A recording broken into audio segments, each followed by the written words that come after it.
David, give us a sense here as to when I hear this issue about a going concern, issues about cash and issues about liquidity, is this tied specifically to the company's spending, or is this more about broader industry-wide demand? Well, there are a couple of things going on here, some which are particular to Plug, some of which are indicative of the whole industry. And I think it all boils down to essentially the growth phase that this industry is in. It's still pretty early on.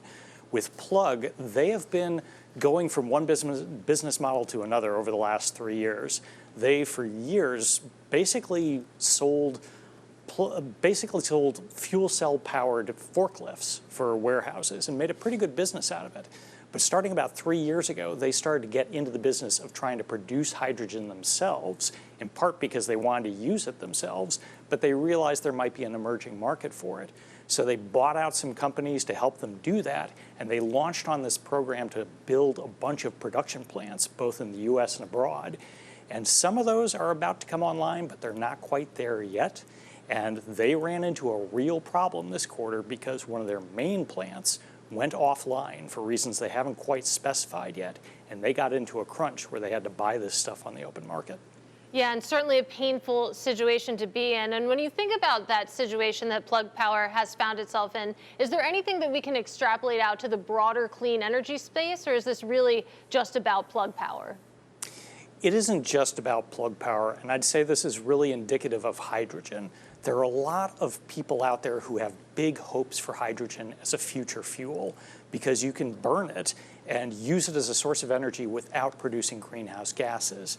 But the problem is getting to that future is going to take a while, and it's going to be incredibly lumpy because in order to use hydrogen as a fuel, you have to have the equipment that can actually use it.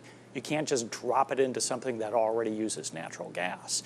And so with Plug, they're a bit better off than a lot of the companies in this space in that they use hydrogen themselves for those forklifts that they operate for their customers and that they sell to customers. So they have sort of their own built-in demand.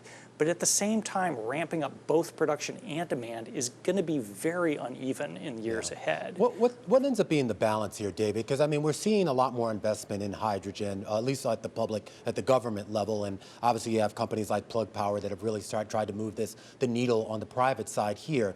But there's sort of this balance now, or competition, if you will, between whether it's going to be an electric type of future, whether it's going to be nuclear, or whether it's going to be hydrogen or something else. Are they all kind of stealing from each other to a certain extent?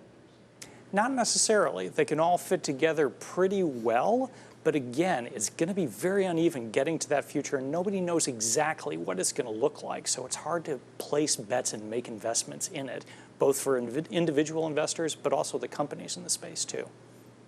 And so, David, I mean, I guess the simple question is where does Plug Power go? Is there any hope of coming out of this, or what's next for this company? What should we be watching for? There are a couple of things to watch. They do have this plant in Tennessee that went down. They need to bring it back up. They've got another plant in Georgia that's about to open up, and everybody's watching to see if that does open smoothly. They've got another in Louisiana that's about to come online. But also, they're in line for a big federal government loan that they've been pursuing for a couple of years, and that would carry them through this crunch pretty neatly.